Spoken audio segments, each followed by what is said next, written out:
You can heal. You can heal. Healing is possible. It is. Hey guys, I just got out the shower. Let's talk about R. Kelly. You know the documentary came out or whatever. I watched it. Well, I watched the first part. I won't be watching the second part. And I was extremely triggered. Extremely triggered. Now, I don't see trigger as being a bad thing. I really don't. I think that in order to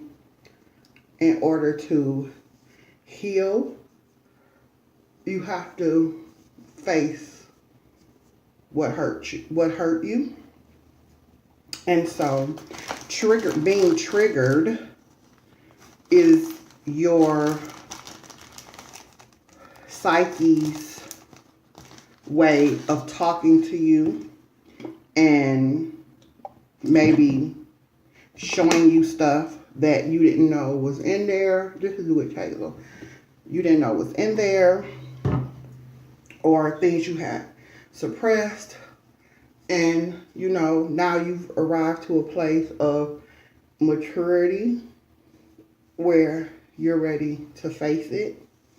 And so you will be triggered. That's just my take on it. Sometimes you're triggered and you're not ready to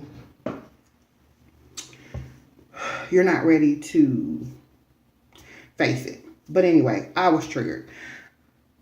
So for the last 2 days, I've been feeling a little disconnected. A lot of it is fatigue. I'm tired because my sleep is just weird, but I'm back on medicine now, and so the sleep will be returning. I don't know what is happening right there, but I can't have it. So the sleep will be returning to a normal pattern in about 2 months. So let's talk about this portion of what I wanted to talk about. Let's talk about it.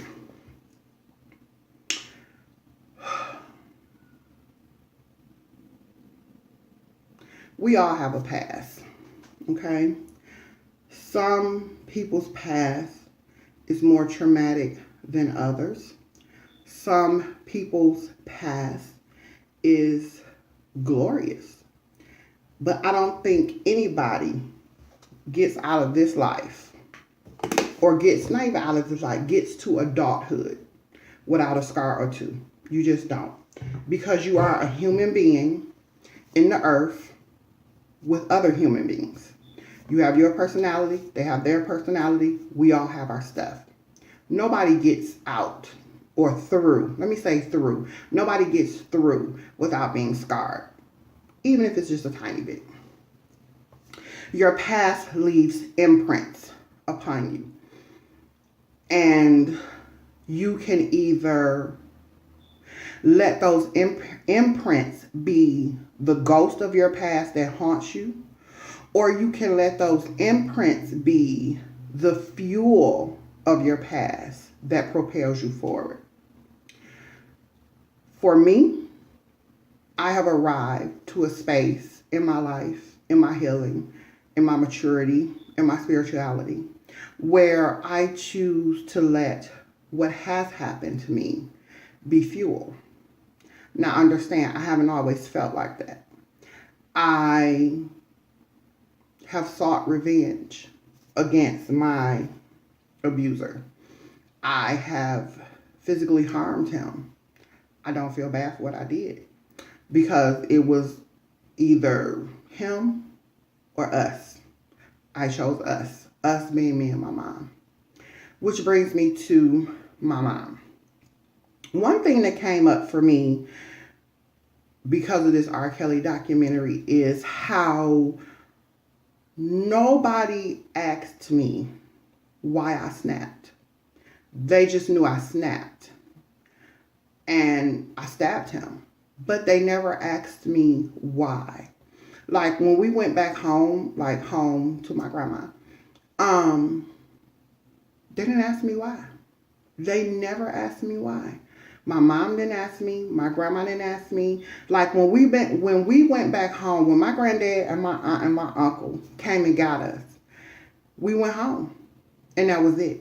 We never discussed it. Like I'm sure my grandma and my mom and my aunts and stuff had my aunt had conversations about what happened or whatever, but nobody talked to me.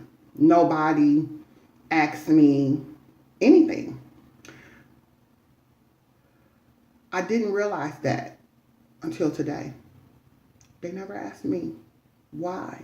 They never asked me, what did he do to you? They never asked me, what did you see? They never asked me, how did you feel? Never asked me any of that. Now, I'm not angry at them for not asking me. I'm just intrigued and wondering why they didn't ask me. But I think they didn't ask me because in asking me, they had to also ask themselves why they let me be in that situation where I was put in a position to do what I did. So that was a conversation that they probably didn't want to have with me nor themselves. My grandmother was a very dominant woman, very in control, very the ruler of her family.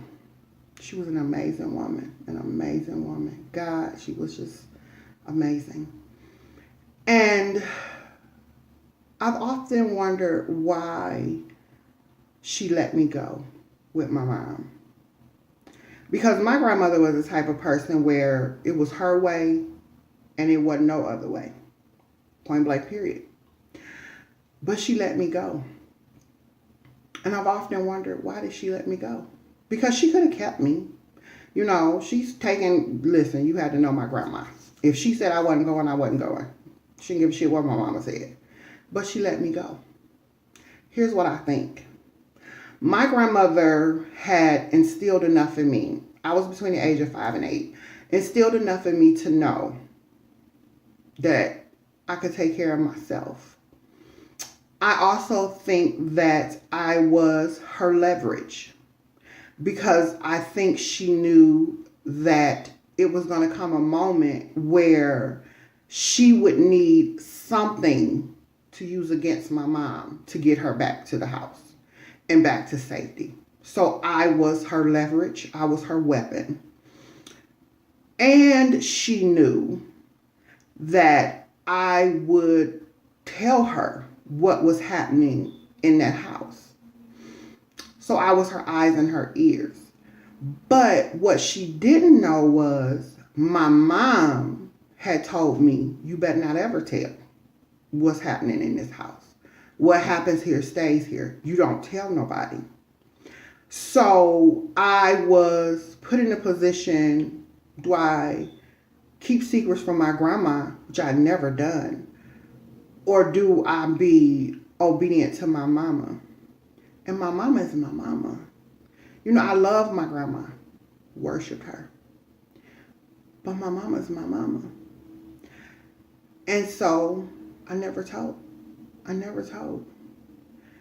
And I think my grandma let me go with my mom because she knew that my mom needed protecting. And she knew that I was capable. Young, but capable. She knew I would fight. And so she let me go. And off we went to live with this man who abused, who terrorized, who did some ugly stuff to me and my mom. But we ain't talking about him right now. So some of the conversations about R. Kelly's victims is about their parents. And I can't speak for those parents. I really can't speak for my mom. I can only speak for me. And while I do wonder why, what I can say is that I recognize that my mom was sick. She was fighting her own demons, and she could not protect me and fight. So I think she surrendered us both. I don't think she surrendered us knowing the harm it would do to me. I think she thought she could protect me, but she couldn't protect me because she couldn't protect herself. But she didn't understand that. My grandmother was also fighting. She was fighting to hold her daughter. She was fighting to control a situation that she really didn't have any control of. She was fighting something that was out of control and beyond her control, but yet she tried to control it. And in doing so, she surrendered me. So I became a casualty of their surrenders. But I don't feel anger, resentment, none of that towards my mom nor my grandma. I feel empathy and I feel compassion because I know, like I know my name, that they never intended for any harm to come to me. They never, everything they did for me. Believe it or not, they did it for me. Mothers often raise us, birth us through their own pain and their own struggles. And we kind of go along for the ride and we grow up with them and we struggle with them and we suffer with them. And eventually we become victorious with them. So I don't feel anything but love, respect, reverence, empathy, compassion, all that for my mom. You know, I don't. I spent a lot of years, I was an angry teenager. Oh, I was so mean. I was so mean. I was angry. And while my anger was justified, I was a kid. I didn't know how to process all of this. But as a grown woman, and I look back at my mom, I see her struggles and I see her giving me everything, giving her all, pouring all the love she could, all the energy she could, pouring it all into me. I was her baby. You know, literally the last of her children. I was her final chapter. I was her last chance to get it right, if that was her perspective of her parenting. Because that's not my perspective. I had an amazing mom. I got what I wanted, when I wanted, how I wanted.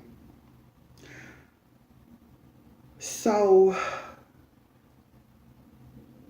for R. Kelly's victims, their parents,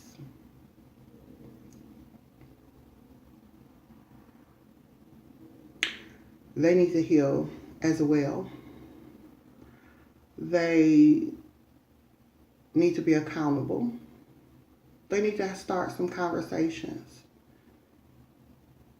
We have to stop making our girls sit in silence and suffer in silence and keep secrets that is killing them and keeping them sick.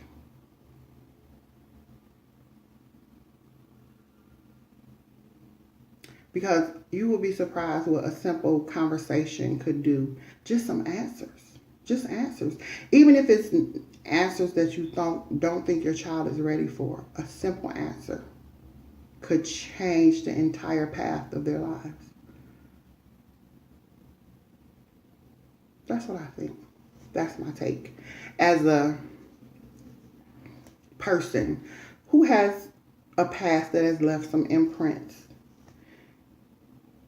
you cannot heal, you cannot recover, and you cannot cure what you won't confront. And you can't run. Because if you run, you will run for the rest of your life. But if you stop and you face it with support, you can heal. You can heal.